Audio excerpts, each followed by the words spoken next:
Ginebra. Maging Barangay Ginebra fans, grabe ang pa-warm welcome dito sa bagong dagdag na player sa team nilang ito. At bad news kay Isaac Go at dito kay Jeremiah Gray. So yan ang ating mga tatalakayin. Ngayong nakabalik na si Jamie Malonzo sa Barangay Ginebra, dalawa na nga lang ang inaantay at makukumpleto na din ang Ginebra. Ika nga si Isaac Go and Jeremiah Gray na lang, lalarga na. Pero sa nilabas nga na update ng fast break, nangangahulugang medyo bad news ito para sa team ng Ginebra. Dahil ayon pala dito kay Coach Tim Cone, etong si Isaac Go and Jeremiah Gray are not close to returning. Batay sa report ayon kay Coach Tim, it is uncertain whether Go and Gray will be able to play in the ongoing PBA Commissioner's Cup. So kung ganun, mukhang matagal-tagal pang hindi makikita sa hardcourt ang dalawang ito Pero sayang, parehas pa namang sharpshooter ito. At parehas ding bigs ito. So batay sa report, si Isaac Go ay still recovering pa rin from a foot injury na kung saan nakuha niya noon sa elimination round game sa 2024 PBA Governors Cup. Samantalang si Jeremiah Gray nagpapagaling pa rin from an anterior cruciate ligament tear na kung saan dinanas niya noon sa PBA On Tour Preseason Tournament in late 2023. So speaking of Jeremiah Gray, mukhang ito naman maganda ang resulta or nagiging maganda na nga po ang resulta na nangyayari talaga sa kanya at sa pagpapagaling niya dahil sa nakapag-shooting at nakakatalon na nga muli siya. At sa latest nga pong post nga nito sa video practice nito sa Instagram post niya, nagpamalas nga po siya ng siyam na magkakasunod na shoot sa 3 points.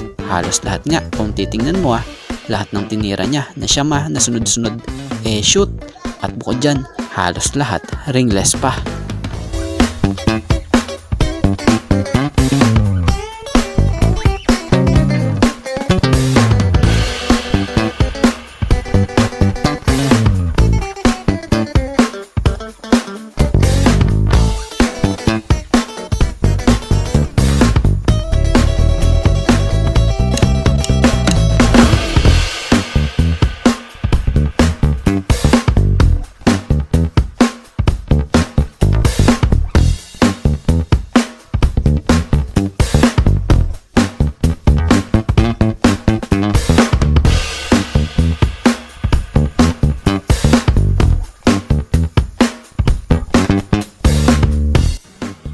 At about nga dito sa big impact na dumagdag sa Ginebra ngayon, ay ito nga po ang pagbabalik ni Jamie Malonzo.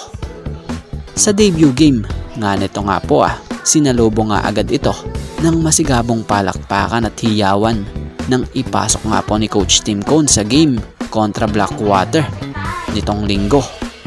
Sa debut game niya nga pong ito, nagpamalas agad siya ng aggressive game mula sa pag-agaw ng bola, rebound, hanggang sa pagpuntos ng mabibigat na opensa.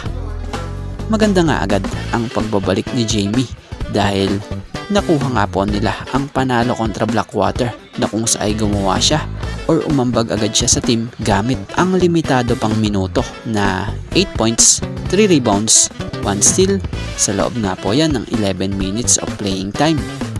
So batay kay Coach Tim nilinaw naman ito na plano nilang i-extend pa ang minuto ni Jamie sa Ginebra sa mga susunod. Dahil sa ngayon hindi nga muna nila pinepwersa si Jamie. Kumbaga, minomonitor pa nga po daw nila ito. So speaking of paglalaroan ni Jamie Malonzo di ibig sabihin lang din yan, hudyat na rin ito ng tuluyan itong pagbabalik sa Gilas Pilipinas National Team. So yan, sa ngayon, ito nga lang po muna ang ating sports pasada, and thank you for watching guys, and God bless everyone.